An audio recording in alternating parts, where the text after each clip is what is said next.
Today I will share with you a presentation I exclusively created for my presentation at the DPE London event 2026. So this presentation is something I haven't planned to share on YouTube, but now I still do that.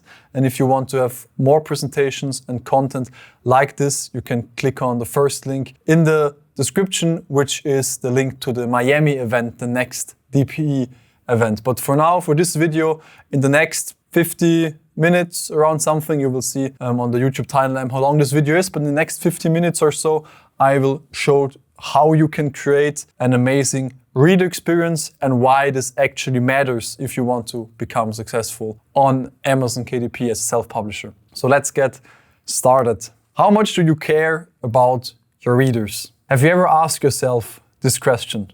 Seriously, from a standpoint, if you are doing KDP for a few months or even years now, or if you are a beginner, are you really caring about the people that buy your books in the end and that are your customers at the end? Because publishing is a business.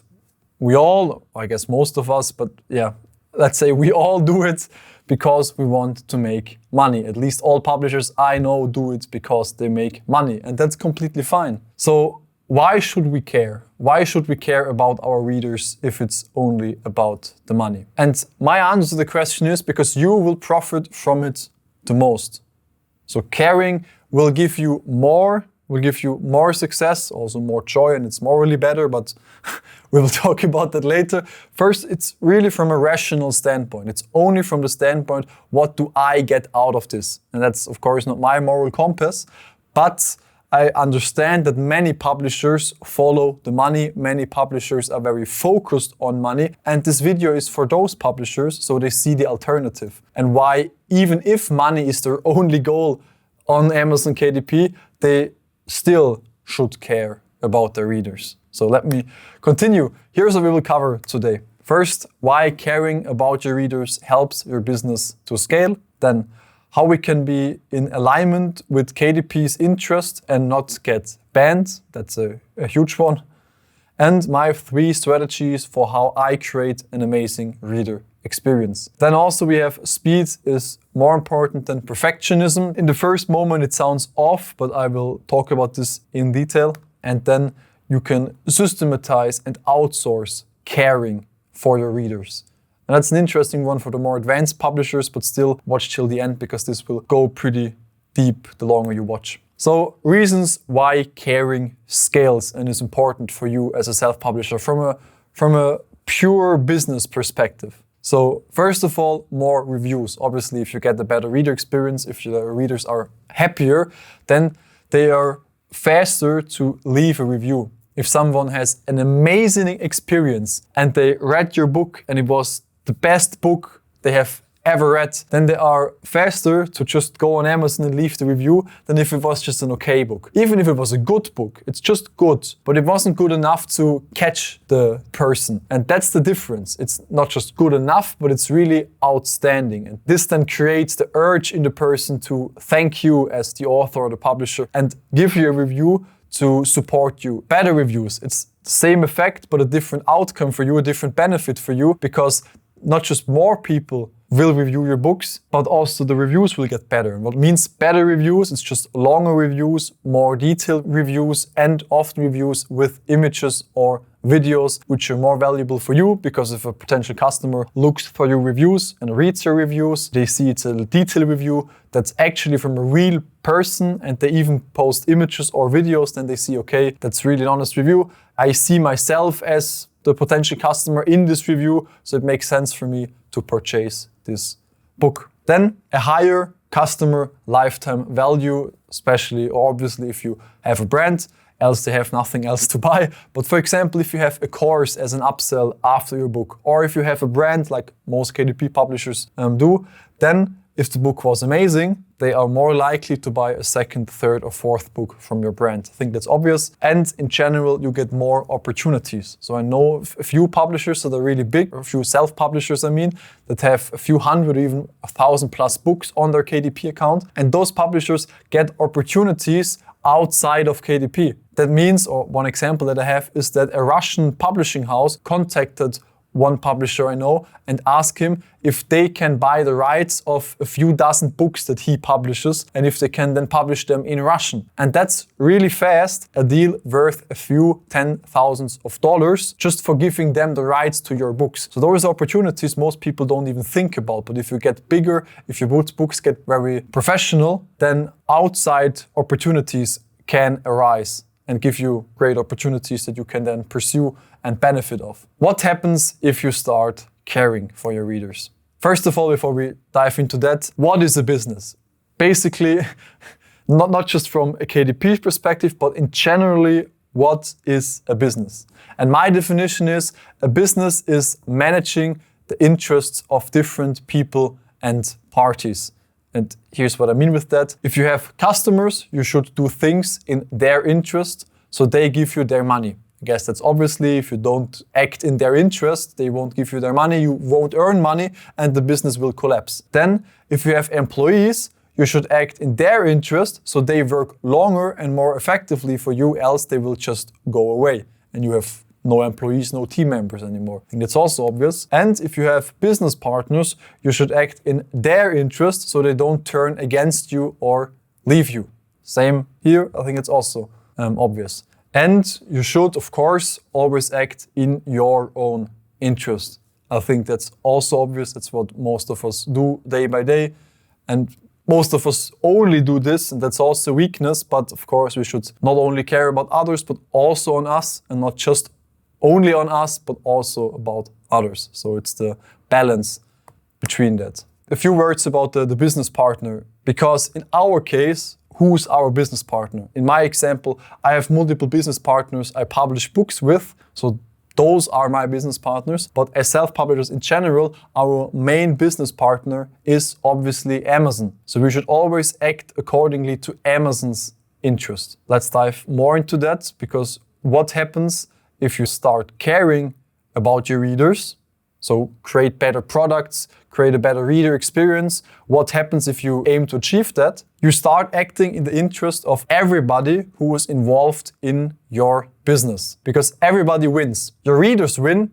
Guess that's obvious, because better quality, better experience, that's exactly what you're aiming for. So you aim to optimize their experience, so they obviously win. Then Amazon wins, because the only thing Amazon wants in the end are happy customer, or not the only thing, but if you have read one book about Amazon or heard one interview of Jeff Bezos about Amazon in general, you will know that Amazon's highest value is customer satisfaction. That's what makes Amazon. That's their core value, the happiness of their customers. So happy customer, happy Amazon. That's really important and essential to know as a KDP publisher, because we are completely dependent on Amazon. And if you understand what makes Amazon happy, we will have a lot of advantages. And especially you win, because you get more reviews, more sales, bigger long-term perspective, and just a more scalable publishing business. Now, 3 strategies to create an awesome reader experience, because we want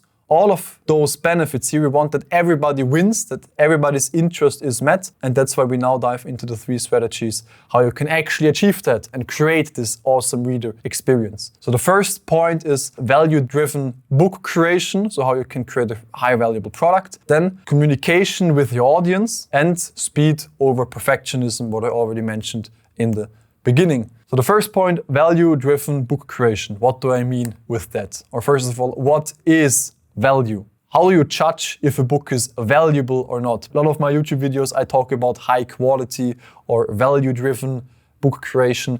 What does that actually mean practically? How can you execute on that? How is not just theory or strategy, but really something practical you can implement today? Value is how much they get of what they want. So if somebody searches on Amazon a keyword, for example, dog training book, then they have a problem. They have a dog that's untrained and they want to train their dog. That's why they are searching for a dog training book, to get that result. So the question is, how well do they train the dog with your book? How much do they learn? How many practices or techniques do they learn to train their dog? That's the first thing that makes value. How well are they equipped after reading your book? The next point is, how fast do they get what they want?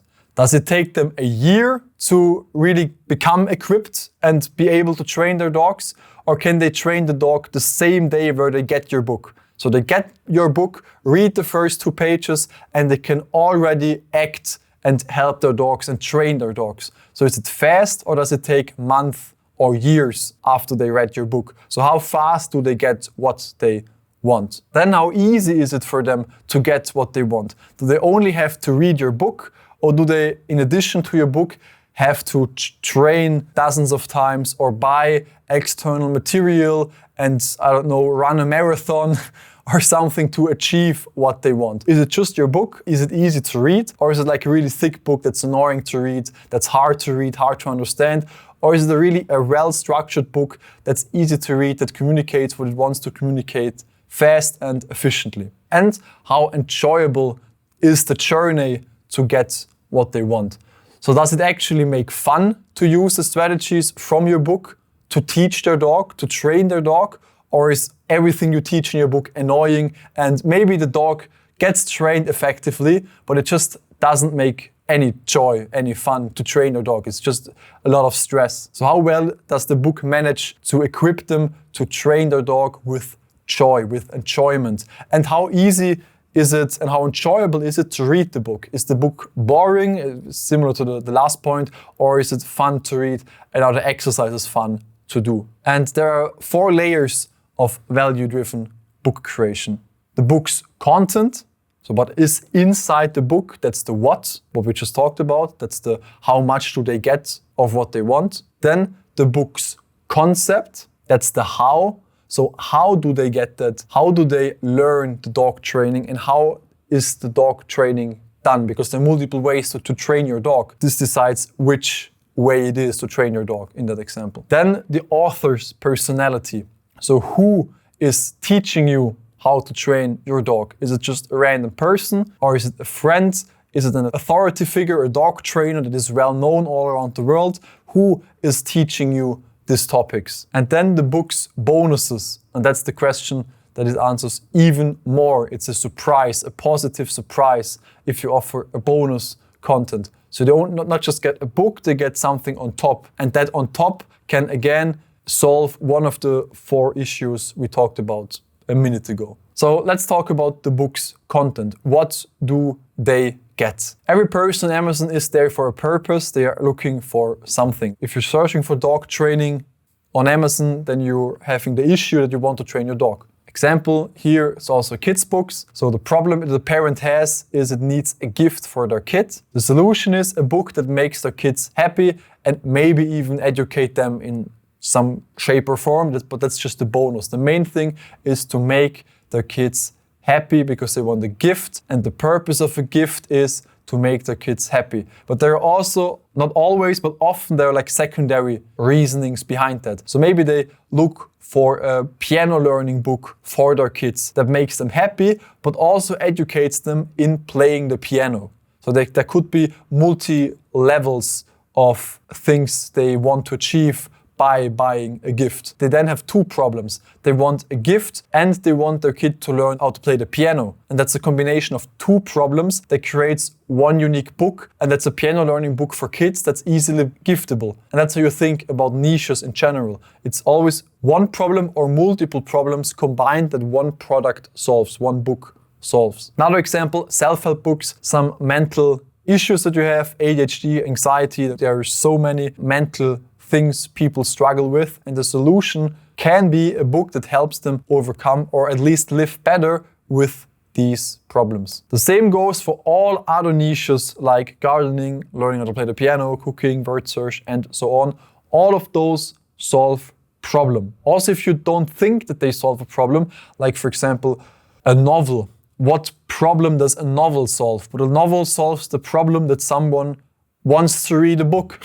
That's also a problem that they have. They want something to read and they don't have something to read. That's why they buy a novel. And they get enjoyment from that novel. So they have a lack of enjoyment and they are bored, and that's why they want to buy a novel. And then depending on their interests, so if they like fantasy or if they like science fiction, they have different interests. So the different genres in of novels solve the problem that they have better or worse. So let's use the concept for any type of book solves a problem, else nobody would buy it. So that's the foundation of all of niche research, of all books on Amazon, is always a problem that people have. And your goal as the publisher has to be to solve this problem as well as and as detailed as possible. That was the first point. So how much of the problem gets solved? Then as fast as possible. How fast can your book solve the problem? As easy as possible and as enjoyable as possible. And now you see the 4 points that create value. Value gets created by how well the issue gets solved, how much of the issue gets solved, how fast, how easy, and how enjoyable it is. And that's what gives people the feeling of this is a valuable product. So that's what your book should always aim to do. To achieve that, there are 2 main things you can do. The first thing is get to know the topic yourself. So really dive into the topic. First of all, knowing the audience, so what helps them, what are their dreams and feelings and emotions and so on. So just getting to know your audience and the topic itself. And that can be very valuable, and I would recommend every publisher at least to do that one time for one brand. I also did that one time for one of my brands, and it was a very valuable experience for me because I was the one who created the concept of the books. I created all the books myself, and it's just something valuable because you are the one who go through the entire publishing process yourself. And you're not outsourcing, you're doing everything yourself, and it's just something that at least I think I gained a lot by doing that. And now when I outsource a book, I know what to check. I know how to find people that are experts in their niche, because that's now the second point, to team up with someone who knows the topic, an expert. A dog training book, if you are not a dog owner or not a dog trainer, is not really easy to write for yourself. Best to team up with a dog trainer so they can write the book and really use their expertise, their knowledge to create a valuable product that achieves those 4 things. You can do it yourself, but you can also team up with an expert. And I do both, as I said. I did it one time on my own. I also do it for smaller brands on my own. And for big brands, for example, for my travel guide brand, I always team up with travel agents from the country, or at least locals from the country, because they are the expert about their city or their country. And that makes the most sense because they can give insider knowledge, which I can't provide else. Now, the next point is the concept. How does their problem get solved? And that's really important, and I think a lot of people underestimate it, even though I talk about this a lot on my entire YouTube channel, and I think it's already annoying for some people, but it's such an essential point that I also want to emphasize on that here. The concept is what makes your book unique. So with a great concept, it is easier to create great content. So everything we talked about the last 5 to 10 minutes is way easier if the concept is great. I don't have the examples in my presentation, but I can still explain them to you. So let's go back here. Your goal has to be to solve this problem as well and detailed as possible. A concept that achieves this is, for example, a 5 in 1 book or a 7 in 1 book. So a really complex, or not necessarily complex, but a really thick book, a big book, for example, with 300, 400 or 500 pages. Why? Because then it's really detailed. It doesn't have to be just thick, it just has to be detailed. If it's enough to make it 150 pages, but it's very detailed and covers everything the topic has to talk about, then it's also fine. But a lot of topics are, if you dive into them, endless. And I have books that have more than 600 something pages. So it is possible to make money, actually a lot of money on KDP with very thick books if the concept is that they not just learn the basics, but they learn the basics until they get to a very advanced position. So it doesn't just cover the beginning of a journey. So it doesn't just give you the beginning how you train your dog, but it really makes you from a beginner to intermediate to expert. So it's an entire journey that the book covers, and to cover that huge journey, it has to be a big book often. Not always, but often it has to be a big book. So the concept can be something about the number of skills a person learns. For example, 500 techniques to train your dog. That's very detailed because 500, I'm not an expert at the topic, but I guess 500 is or techniques.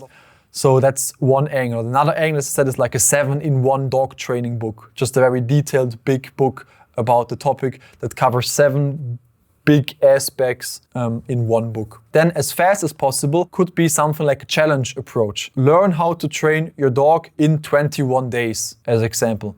So they only need 3 weeks to learn all the basics to be able to train their dog pretty well. Not as an expert level, not as well as in this example right here, what I just talked about, but it's really fast. So you compromise the depth and the detail to be faster. And there will be a part of the audience that wants something fast, and there will be a part of the audience that wants something detailed. So it doesn't really matter which of those two you pick, but each of those cover a different part of your target audience. So if, for example, all the books are challenges, and it's always about 30-day challenge, 90-day challenge, or 14-day challenge, I don't know, then maybe it makes sense to make a very detailed book because nobody is currently serving the part of the audience that doesn't want things fast, but rather would appreciate something detailed and complete. Obviously, most of the time, the fast things, like a 30-day challenge,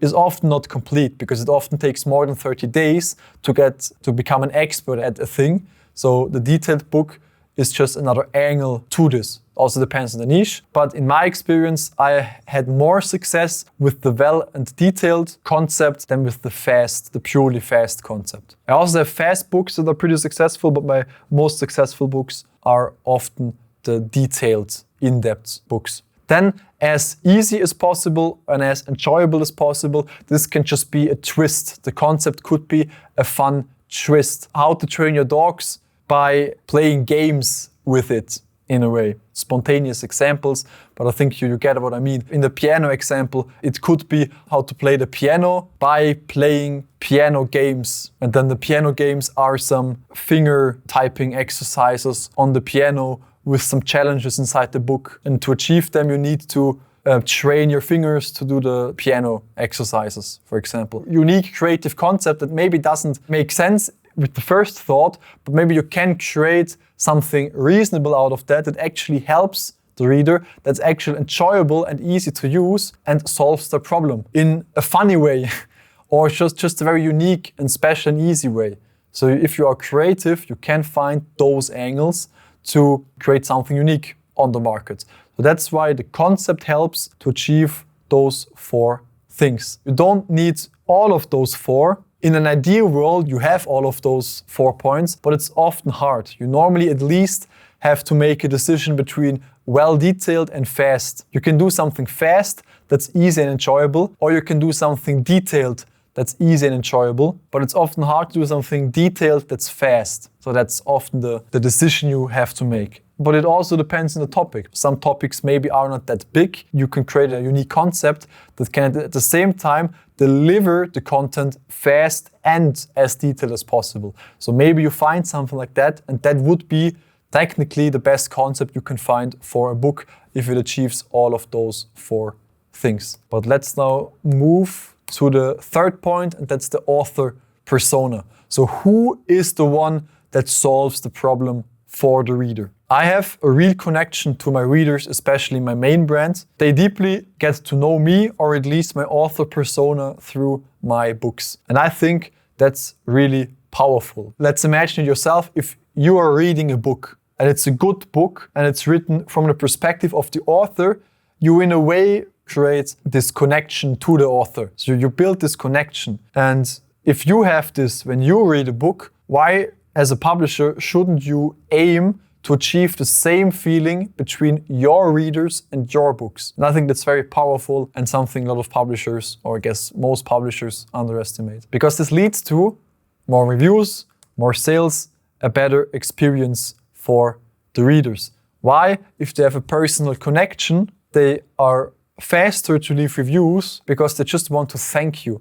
And if they think if they just had a great time reading your book and they really enjoyed it and like you as a person, or at least the author persona behind your book, then they want to give something back. And if you communicate with a soft review call to action inside the book, you just communicate that the review would help you.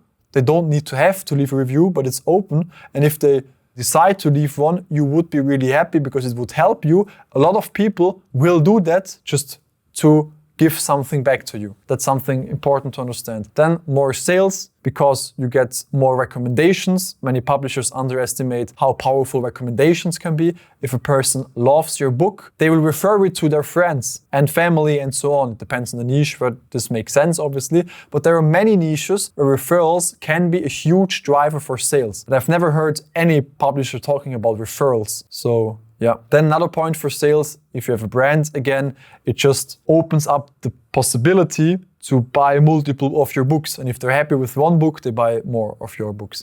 And a better experience, which again has a lot of more benefits. And the benefits are also more sales, more reviews, but also the moral perspective. It feels better to offer something that people enjoy and have a great experience with than just create a product that sells and makes me money. But that's not something rational. That's just my moral standpoint. So I don't want to fully argue with that perspective. I want to come from the rational perspective. So now the three authors persona you can take. I guess there are more, but those are the three I normally decide to use. But maybe there are more, but I will just present those three to you. So the first one is the peer. And the peer is just someone who talks about the topic from a perspective of the reader. So if you are in the same community, for example, let's say dog training, the peer author persona would write from a perspective of a person who had the same issue as the reader.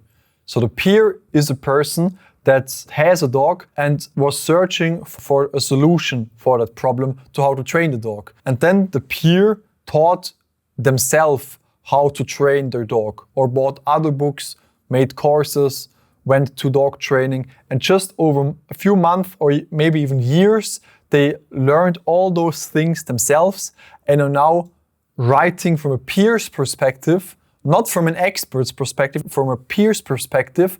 Here are my 100 tips how I successfully trained my dog. No one who claims to be an expert, just someone, here's what I did, maybe it helps you too. And a lot of readers appreciate this perspective instead of an expert perspective. Or from a dog training standpoint, for example, my mother has a dog and I don't know how many books she has, but she has at least 10 dog training books at home and she just reads all of them. So I guess a lot of dog people don't just buy one book, but 2, 3, 4, or 5. And a lot of them would also appreciate, I guess, peers' perspective. So not just a dog trainer, because they may already have 5 books from a dog trainer. They also want a really practical book that's from a peer, from the perspective of someone who went through the same things that they are now going through. That's the first perspective. The second one is a practitioner, and a practitioner is just a more advanced peer. It's someone who become an expert through self-learning. And that could be a peer started as a beginner with one dog, and then over the years, they developed into someone who now also trains dogs for their friends, or maybe even for customers, and now they are a dog trainer. But they are a dog trainer because they learned it through some school or some education. They are now a dog trainer from practice. That's how they become an expert.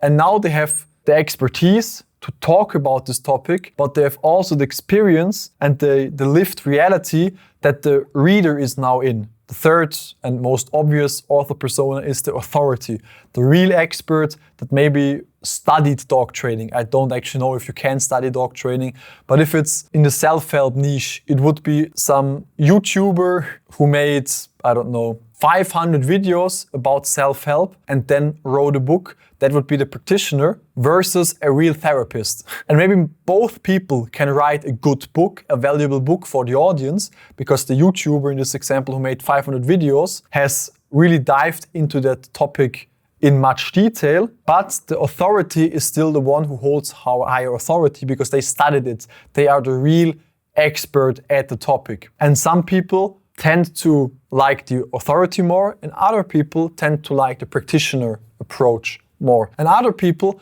tend to like the peer perspective more, from someone who is still struggling a little bit together with the reader. And it completely depends on the niche where which persona makes more sense, because there are some niches where a peer's perspective doesn't really make sense. Dealing with cancer, for example, then a peer's perspective can only make sense from an experiential perspective. So in a sense, I had or still have cancer since 20 years. This is how I was able to still be able to live. And this can be a valid perspective from a peer that's not a practitioner, not authority, but still writes a medical book. Or not medical in the sense of it has all the correct information, but it's a valuable report of a person who really went through this medical struggles. On the other hand, the doctor who is curing cancer, or at least dealing with cancer for 20 or 30 years, they worked with hundreds of patients and helped them to maybe some of them cure their cancer, or at least help them live longer or better with their health struggles. So those are just different perspectives. There are some niches where a peer doesn't make sense, but often you can come through that experiential track. So those are the three author persona. I know it's not 100% clear. It's not choose this one or use this one, but it's just the opportunities you have as a publisher to choose one of those personas and then write from their perspective, or get someone to write from their perspectives, to get someone who has this experience as a peer, or to find an expert, a therapist, who then writes your book, or at least approves your book and reads through your book and gives feedback before you publish your book. So those things can help to just create a more personal connection between the readers and your pen name, your book. Now the fourth point is the book's bonus. What do they get on top? Let's imagine we did everything before that right. So they get an amazing book that has a unique concept, so it really appeals to them, plus an author persona that they personally can connect with. So you did everything right and it's already a nearly perfect experience. But now they also get something on top of that, a positive surprise. To maximize the reader's experience, you want to add things around your book, surrounding your books that are bonuses for your book. People will really appreciate that and the satisfaction will increase by a lot. But there are two different ways to add bonuses to your books. And the way that most people know is the classic bonus content. That's the thing you promote on your product page. So you tell, this dog training book has an additional video course to it. And this video course has multiple benefits. First of all, if you add bonuses on top, your conversion rate most likely gets increased. Because if you on your Amazon sales page not just sell a book, but a book plus a video course, it just appears more valuable to the person who potentially wants to buy your book. So that's one reason for the classic bonus, but also for the overall experience of the reader. If you had a video course, then the person can read your book, plus they can scan a QR code and get access to the videos in your video course, and then they also see your videos. And those videos add more value, so they help them solve their problem better, faster, easier, or with more joy. So one of those four things, or multiple of those four things. Plus, it maybe also connects a better connection between reader and author. Because if you, for example, look for a dog trainer as the expert, they write the book for you and then they are also the person who records the course, then the reader creates a connection to this person even more because they not only read their book, but also watch their videos. So the connection just strengthens even more. That's another benefit of the classic bonus content. The second one is not more important, but it's still so important that I would always include it. And that's the hidden bonus. And the hidden bonus is something you don't promote to the people. They don't know about this bonus. They just get it as a surprise. And why is this so powerful? Because positive surprise is one of the strongest emotions a human can feel. Let's just imagine you find $1,000 laying on the street. You will be extremely happy. But if you get a paycheck every month, you aren't that happy about that. I mean, I think you're neutral about that compared to the $1,000 on the ground. or I think 1,000 is too much, let's say $50. You're still very happy about $50, even though it's not a lot of money compared to your paycheck, but because it was a surprise, a positive surprise, you're really happy about that. And that's similar to the hidden bonus. And the hidden bonus is something you either way hide inside your book. That doesn't mean that you want to hide it between the pages, but you just place it inside your book, but you don't promote it. You don't mention it anywhere on the sales page. It's just something on top that the readers get when they open your book and read the instructions. There's like a page or a double page where it talks about the main bonus, the classic bonus, plus maybe also the hidden bonus. And it tells, hey, by the way, in addition to the video course, I also have here the audio version of the book for you, as an example. So then they get the audio version for free, and that's a positive surprise for a lot of people. Another way could be if you are building an email list, that you don't use your hidden bonus inside the book, but as the first email you send them in your email list. So if they register their email and you collect their email and add it to your email list, then you can one day later send them an email with the tagline, for example, by the way, I saw you registered yourself yesterday. Thanks for that. I think this could be interesting for you. And then the hidden bonus, which could be anything. One example is the free audio version of the book that they just purchased. And that also makes them very happy, and it looks like a personal email to them, which also, again, creates a deeper connection between them and your author persona, because they get not just the book with the text in it, but a real email. They receive the hidden bonus. Now, the second big part of this presentation is communication. How do you communicate with your readers? And that's the perfect next point after the email point. As you can see, a lot of it revolves around the relationship between us and the reader. So far, this is nice to have and simply increases the likelihood that someone will review the book or buy more books from your brand. That's already great, obviously. But to make the most out of this, we're taking it a step further. What I'm about to show you is, in my opinion, the most effective strategy for getting organic reviews on Amazon. What are organic reviews? Reviews written by readers who bought the book on their own. So it's not test readers, it's not real people you searched for to give them the book to get honest feedback, but it's just something you don't directly interact with at the beginning of a launch. Our goal is to get as many as possible, get reviews as long and detailed as possible, and with as many images and videos as possible. To achieve this, I want the readers to get into personal conversations with me. So the overall goal of all what I'm about to show you is to just increase the likelihood of getting organic reviews without, of course, working against Amazon's terms of service, but just making it easier and more convenient and more logical for the people to leave a review completely on their own. To achieve this, I want the readers to get into personal conversations with me. My 3 strategies for organic reviews are, first of all, a review call to action, a soft review call to action. I talked about that in previous videos already. 1 email inside the book, and email list and the hidden bonus. Let's go through them step by step. The review call to action, or the soft review call to action, or I call it, is just to state that a review would be of great support for you. You don't ask them, hey, could you please leave a review? You just tell them, by the way, if you would be willing to leave a review, this would be a big support and big help for me. Maybe even with an image or a video, this would help me the most, but of course it's completely up to you. You don't have to do anything, but I just wanted to let you know. And that's enough. Just tell them. You don't ask, you don't tell them you need to do this. You just tell them this is a situation. Those things are important for me as a publisher. And then what you do with this information as a reader is completely up to the reader. So they can leave a review or they just can't leave a review. But if you just mention that, people that appreciate you, that appreciate your book and your content and had a great experience so far, they will be more likely to actually leave a review because they want to give something back. Then the email inside the book, that's a strategy I think I used since I started KDP.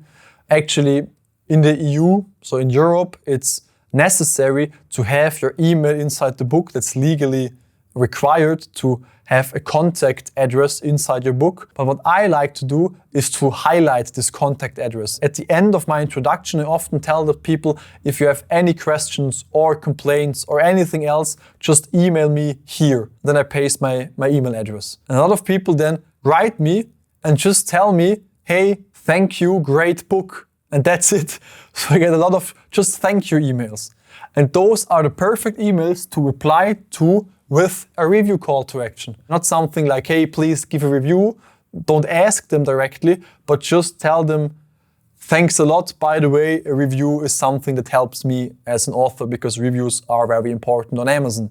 Just something like that. And then email list and hidden bonus. And it's the same effect as the email inside the book, because a lot of people just reply to the hidden bonus email. If I send them through the email automation a hidden bonus, I get at least 2 or 3 people a day throughout all of my brands that just reply to the hidden bonus emails and just write me, thank you, or thanks, that's awesome, thank you very much, or some even write longer texts. And then I just answer them again with a soft review call to action. Now, how to use this for new launches. You now have a list of hundreds or thousands of people to email.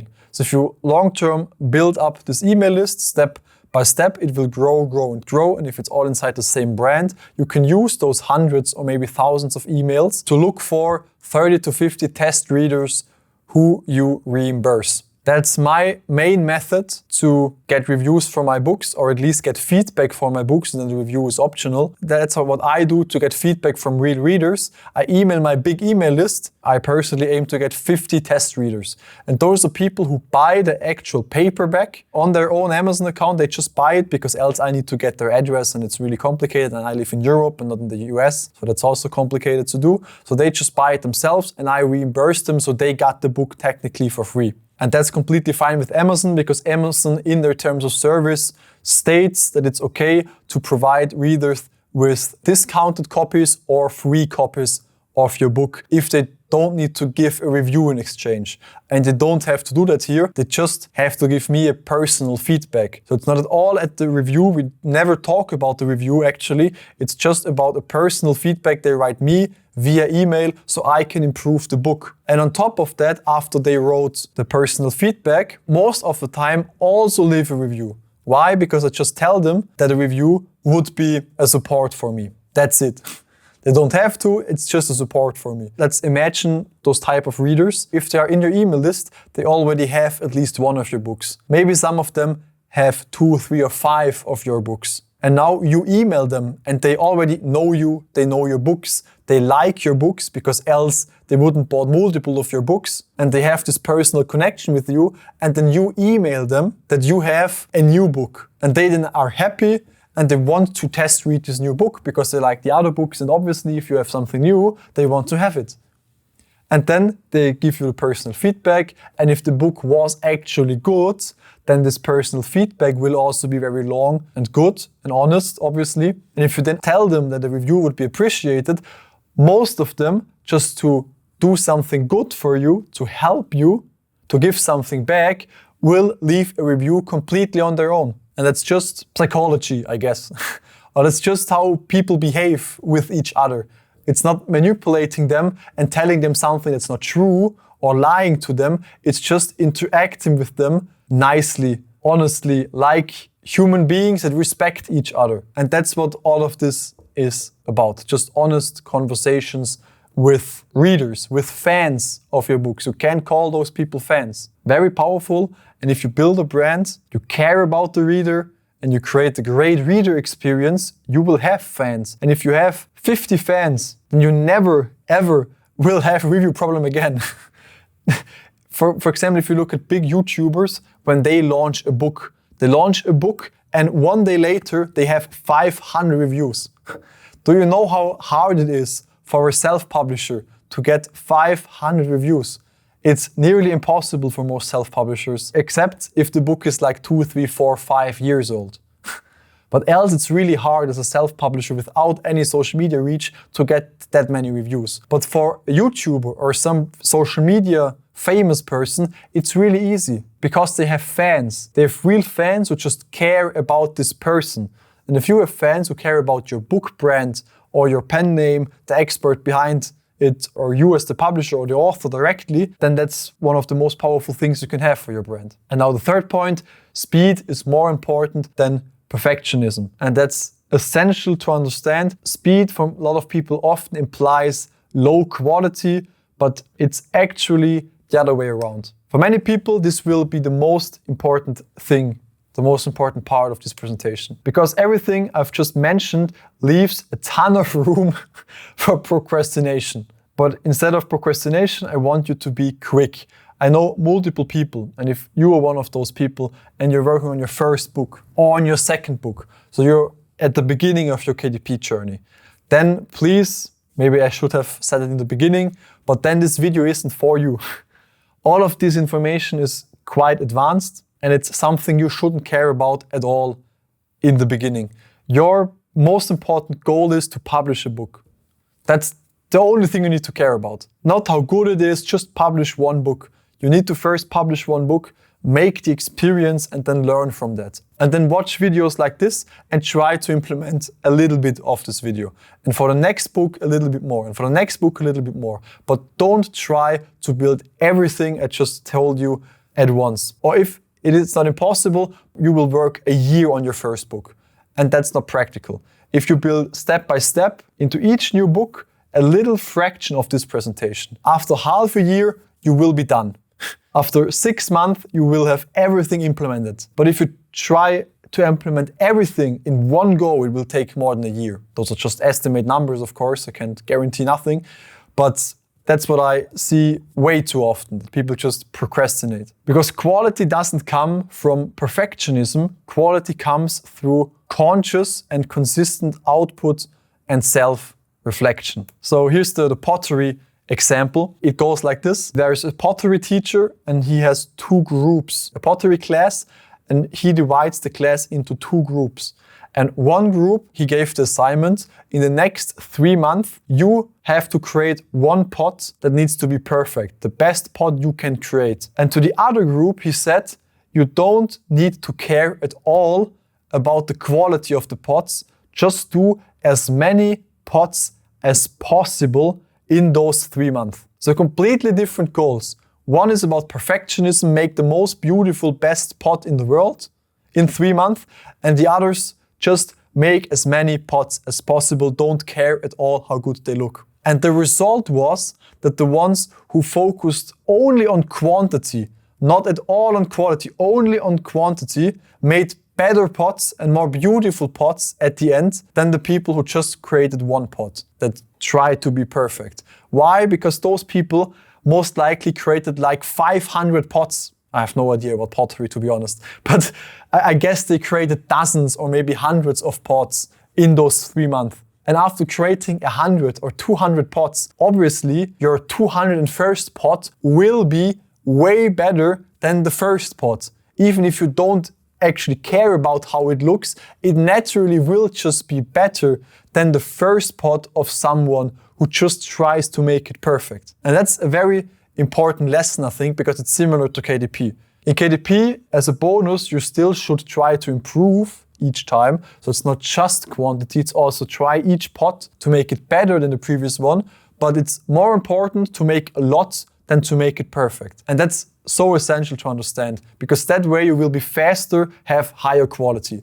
At the end, it's all about quality. But most people think quality means making one book perfect. But quality in reality means to create dozens of books and ending up at a perfect book faster than someone who wants to create one perfect book. And on the way, you create maybe a few low content books or medium content books, or just some books you created to make experience. And they don't need to make a lot of money on KDP, but you will make faster and more money than if you just work on one book for 1 or 2 years. At least that's what I experienced with dozens of publishers I looked at in the last 2.5 years. I think that's a really important thing to understand. How does that look in practice? So publish fast, do the 20% that makes 80% of the readers happy. Don't try to be too perfectionistic. Just do the 20% that give you 80% of the output and try to be as fast as possible. Then get your 30 to 50 test readers to buy the book immediately after the launch. They give you the personal feedback and then implement it. Make the book better. You can update your book. Most publishers don't know that. But if the book is okay, it's just good enough, maybe it even has some flaws, you can just upload it. I name my books always with finished 1. So it's always the book title and then finished 1. Each manuscript is called like that. And I have some books are like finished 21. So I updated it 21 times in the KDP dashboard. Because a reader always found something to improve and I just implemented it.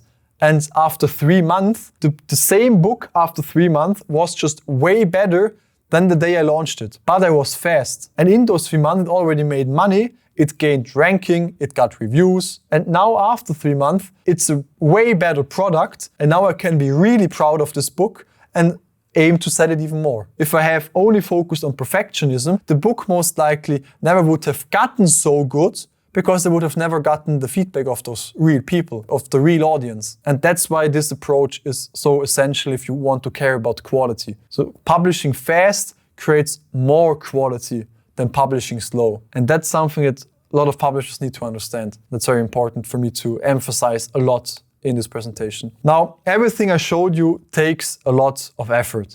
That's why most won't do it. And that's your advantage if you start doing it. I held this presentation in front of over 100 self-publishers in London. And I guess maybe 5 out of those hundreds have implemented those tips.